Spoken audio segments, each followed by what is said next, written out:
Hello guys, मेरा नाम है सलमान खान और आप देख रहे हैं मेरा YouTube channel Indian study. So guys, इस वीडियो में हम लोग रीजनिंग की क्लास करने वाले हैं, यानी कि रीजनिंग के जो इंपॉर्टेंट क्वेश्चन है वो हम देखने वाले हैं। और ये रीजनिंग का एक तरीके से आपका प्रैक्टिस सेट है और आपको ज़रूर लगाना पड़ेगा प्रैक्टिस सेट।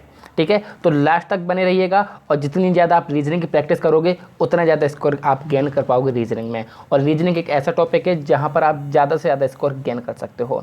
चलिए फिलहाल पहले क्वेश्चन को पढ़ते हैं। 100, 115, फिर क्वेश्चन मार्क है, फिर 150 है, फिर 170 और फिर 185 है। यानी कि कुछ ना कुछ ये सीरीज चल रही है, अब ये सीरीज हमको देखनी है। तो देखिए, यदि 100 में आप 15 जोड़िए तो 115 हो जाएगा।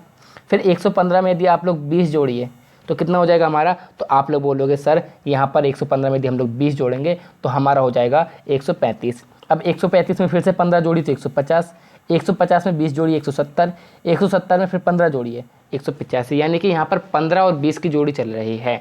तो हमने जो 20 जोड़ा था तो 135 हो रहा था, यानी कि ऑप्शन ए इस क्वेश्चन का बिल्कुल सही आंसर हो जाएगा। 62वें क्वेश्चन में देखते हैं क्या चल रही है। देखिए, ए ई आई दिया है, फिर बी एफ जे दिया है। तो आप देख सकते हो आई के बाद +1 करेंगे जे आएगा, ई के बाद +1 करेंगे एफ आएगा, ए के बाद +1 करेंगे तो बी आएगा। इसी प्रकार यहाँ पर सी के बाद +1 करेंगे तो क्या हो जाएगा, डी आ जाएगा। यानी कि यहाँ पर हमको ये देखना है के बाद जो है सबसे लास्ट में एल होना चाहिए और यहाँ पर डी होना चाहिए। तो आप देखिए डी और एल लास्ट में सिर्फ ऑप्शन ए में है, यानी कि ऑप्शन ए बिल्कुल सही आंसर हो जाएगा। तो गाइस यहाँ पर 63वें क्वेश्चन को चलते हैं। नीचे दी गई श्रृंखला में गलत पद ज्ञात करना है। गलत पद कौन सा है। 67 है, फिर 55 है, फिर 26 है, फिर 13 है और फिर 5 है। तो अब क्या हो रहा है इसमें देखिए यहाँ से चेक करिए। 5 में आप 8 ऐड करोगे तो 13 हो जाएगा, और 13 में आप यदि फिर से क्या करोगे 18 ऐड करोगे, 13 में 13 ऐड करिए तो 26 हो जाएगा। और 26 में यहाँ पर 55 में जोड़ने से कुछ ना कुछ ऐड हुआ है। अब ये समझ में नहीं आ रहा है क्या ऐड हुआ है। तो यदि देखो पहले 8 ऐड हुआ, फिर 13 हुआ, फिर 18 होना चाहिए और फिर 23 होना चाहिए। यही क्रम चलना चाहिए। चलिए, अब 5 में 8 ऐड किया 13, 13 में 13 किया 26, 26 में 18 ऐड करिए। तो आपको 26 में जब आप 18 ऐड करोगे तो क्या हो जाएगा 44 हो जाएगा। जबकि यहाँ पर क्या है 55 है, यानी कि ऑप्शन डी यहाँ पर बिल्कुल सही आंसर हो जाएगा। ठीक है गाइस, चलिए नेक्स्ट क्वेश्चन क्या है। निम्नलिखित में से कौन वैसा ही है जैसे कि जूट, कॉटन, वूल। यानी कि जूट जो है वो कॉटन से है, उसी प्रकार वूल किससे हो जाएगा तो सिल्क से हो जाएगा। ऑप्शन डी यहाँ पर बिल्कुल सही आंसर हो जाएगा। प्रश्न संख्या 65 और 66 के लिए कुछ निर्देश दिए गए हैं, तो आपको वो निर्देश अपनाना है और वो समरूपता के आधार पर निर्देश हैं। जिस प्रकार 3 जो रिलेटेड है 243 से, उसी प्रकार 5 रिलेटेड हो जाएगा किससे, ये हमको बताया है। तो देखिए 3 की पावर 5 का मान 243 होता है। देखिए आप कर लीजिए, 3 का 9, 9 3 27, 27 81, 81 343। अब यदि बात की जाए 5 की पावर 5 कितना हो जाएगा, तो 5 की पावर 5 हो जाएगा गाइस 3125, यानी कि ऑप्शन से यहाँ पर बिल्कुल सही आंसर हो जाएगा। पुस्तक लेखक से संबंधित है, उसी प्रकार सिनेमा किससे संबंधित है, तो ये तो आप आंसर ही नहीं बताना है, तो आपको समझ में आ जाएगा निर्देशक से संबंधित है। पर्ल मीनार स्काई मीनार से ऊँची है लेकिन यूनिटी मीनार से छोटी है। यूनिटी मीनार तथा साइबर मीनार की ऊंचाइयां समान है। अब यूनिटी मीनार और साइबर मीनार इन दोनों की क्या है, ऊंचाइयां समान है। पर्ल मीनार इंडस मीनार से छोटी है। पर्ल मीनार जो है वो इंडस मीनार से छोटी है। इन इमारतों में दूसरी सबसे छोटी मीनार कौन सी है। सबसे पहले हमने ये देख लिया, ये दोनों बराबर हैं। अब क्या बोला गया है, पर्ल मीनार स्काई मीनार से ऊँची है और पर्ल मीनार इंडस मीनार से छोटी है। यानी कि इंडस मीनार तो बड़ी हुई होगी, तो इंडस मीनार तो हमारी क्या हो गई है, बड़ी हो गई। तो इंडस मीनार मैंने यहाँ लिख दिया है। और किससे बड़ी है वो, साइबर मीनार से भी बड़ी है, तो यहाँ पर हमने ये लगा दिया है। अब लेकिन यूनिटी मीनार से छोटी है। कौन छोटी है यूनिटी मीनार से, पर्ल मीनार हमारी छोटी है, तो पर्ल मीनार हमारी यहाँ पर आ जाएगी। फिर उसके बाद कौन सी आ जाएगी, स्काई मीनार आ जाएगी। तो अब पूछा गया है दूसरी सबसे छोटी हमारी कौन सी हो जाएगी, तो दूसरी सबसे छोटी कौन सी हो जाएगी, पर्ल मीनार हो जाएगी। यानी कि ऑप्शन है यहाँ पर बिल्कुल सही आंसर हो जाएगा। अव्यवस्थित अक्षरों को उनके स्वाभाविक क्रम में पुनर्व्यवस्थित करें और असंगत को चुनें। अभी हमको करना है, तो EARSU तो अब इसे हम लोग व्यवस्थित करेंगे। तो SQUARE स्क्वायर बन रहा है, यानी कि वर्ग बन रहा है। चलिए अब यहाँ पर क्या है, ONGPOYL, यानी कि यहाँ पर बन रहा है पॉलीगॉन। क्या बन रहा है, पॉलीगॉन बन रहा है, यानी कि बहुभुज बन रहा है। चलिए यहाँ पर देखिए NAEGRCELET, यानी कि पता ही नहीं हमें क्या बन रहा है, तो ये बन रहा है रेक्टेंगल। क्या बन रहा है, रेक्टेंगल, यानी कि आयत बन रहा है। यहाँ पर देखिए क्या बनेगा, तो यहाँ पर बन जाएगा हमारा ग्रेटनेस यानी कि महानता। तो ये तो किसी न किसी आकृति है, लेकिन ग्रेटनेस महानता आकृति नहीं है, तो ऑप्शन डी यहाँ पर बिल्कुल सही आंसर हो जाएगा। प्रश्न संख्या 59 से 71 तक 4 शब्द दिए हैं और 4 शब्दों में कोई एक अलग है। तो फुटबॉल, हॉकी, शतरंज और बेसबॉल, इसमें से कौन सा अलग है? तो आप लोग बोल दोगे सर शतरंज अलग है, क्योंकि शतरंज फील्ड पर नहीं खेला जाता, जबकि ये तीनों ही फील्ड पर खेले जाते हैं। 80 यहाँ पर 9 रिलेटेड है, 64 8 से रिलेटेड है, 6 36 से है और 49 7 से। तो जाहिर सी बात है 80 और 9 ये अलग हो जाएंगे, क्योंकि 9 का स्कोर 81 होता है। DEXWONHG, अब यहाँ पर हमें अलग शब्द छाटना है, तो क्या हो जाएगा? डी में यदि हम +1 करें तो ई होगा, एक्स में यदि हम -1 करें तो डब्ल्यू मिलेगा, ओ में यदि हम -1 करें तो डब्ल्यू मिलेगा, एच में यदि हम -1 करें तो डब्ल्यू मिलेगा, जबकि यहाँ पर +1 करने पर मिल रहा है, यानी 71 का ए आंसर बिल्कुल सही आंसर हो जाएगा।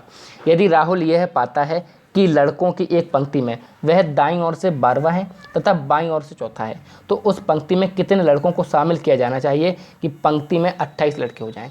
देखिए 12वां है दाईं ओर से और चौथा है बाईं ओर से, तो 12 4 16 और 15, यानी कि टोटल 15 लड़के अभी हैं, लेकिन हमें कितने करने? 28 करने हैं। तो 15 अभी हैं, 13 जोड़ तो 28 हो जाएंगे। एक निश्चित कूट में क्लियर को SBFMD, बॉन्ड्स को TEOPC, तो स्टेल को किस तरह से लिखा जाएगा, ये हमसे पूछा गया है। तो आप खुद आंसर बता सकते हो, बस आपको यहाँ पर ये देखना है। R से S प्लस हुआ, A से B +1 हुआ, E से F +1, L से M +1, C से D +1, यानी कि +1 हो रहा है लेकिन अलग अलग ऑर्डर में। तो यहाँ पर स्टेल पूछा गया है, तो E का F सबसे पहले आ जाएगा। अब F सिर्फ ऑप्शन बी में है, तो ऑप्शन बी यहाँ पर बिल्कुल सही आंसर हो जाएगा। निम्नलिखित प्रश्न में कई आकृतियाँ दी गई हैं, इनमें से एक के अतिरिक्त अन्य किसी प्रकार से समान धर्मी है, वह आकृति ज्ञात करनी जो एक के अतिरिक्त अलग है। तो अब आपको साफ साफ दिख रही होगी इसमें आकृति कौन सी अलग है, तो आप बोल दोगे सर ऑप्शन ए बिल्कुल सही आंसर हो जाएगा, क्योंकि देखिए तीर के निशान कितने हैं इसमें? 5 है, जबकि सब में 4 4 हैं। नेक्स्ट क्वेश्चन क्या हो जाएगा? एक विशिष्ट कोड में चूहे को बिल्ली, बिल्ली को चिड़िया, चिड़िया को हाथी, हाथी को मछली और मछली को चूहा कहा जाता है। तो बताएं कि आकाश में कौन उड़ सकता है? तो चूहा उड़ सकता नहीं, बिल्ली नहीं, चिड़िया नहीं, हाथी नहीं, मछली, बताओ कौन उड़ सकता? अब बताइए यहाँ पर क्या हो जाएगा? 75वें क्वेश्चन का बिल्कुल आंसर क्या हो जाएगा? तो आप बोलोगे सर आकाश में चिड़िया उड़ सकती है, और चिड़िया को क्या बोल सकते हैं? हाथी बोल सकते हैं, यानी कि ऑप्शन बी यहाँ पर बिल्कुल सही आंसर हो जाएगा। किसी निश्चित कूट भाषा में 415 का अर्थ मिल्क इज़ हॉट है। क्या है? Milk is hot. 18 का अर्थ हॉट सूप है और 895 का अर्थ सूप इज़ टेस्टी है। तो कौन सी संख्या टेस्टी शब्द प्रदान करेगी? अब देखिए यहाँ पर हॉट और हॉट यहाँ पर दोनों में है। अब इसमें क्या है? 415 का अर्थ है और ये 18 है, तो इसमें कोई एक संख्या कॉमन है, तो आप बोलोगे सर 1 है, तो 1 का कोड क्या हो गया? हॉट हो गया। तो 1 का कोड हॉट हो गया, याद रखिए 1 का कोड हॉट हो गया, ठीक है। अब उसके बाद यहाँ पर 8 है और यहाँ पर 8 है। अब यहाँ पर दोनों में देखिए क्या है? इज़ कॉमन है, तो 8 काय के लिए हो गया? इज़ के लिए हो गया। अब बचा क्या? मिल्क बचा, यहाँ पर सूप और टेस्टी बचा। यहाँ पर सूप है, ठीक है कि नहीं? सूप है, और यहाँ पर भी सूप है, यानी कि सूप के लिए हो जाएगा हमारा कौन सा कोड? 8 हो जाएगा सूप के लिए, जबकि हॉट के लिए हमारा अलग कोड हो जाएगा। तो सूप के लिए क्या हो जाएगा हमारा? 8 हो जाएगा। क्या हो जाएगा? सूप के लिए 8 हो जाएगा, और हॉट के लिए हमारा 1 हो चुका है।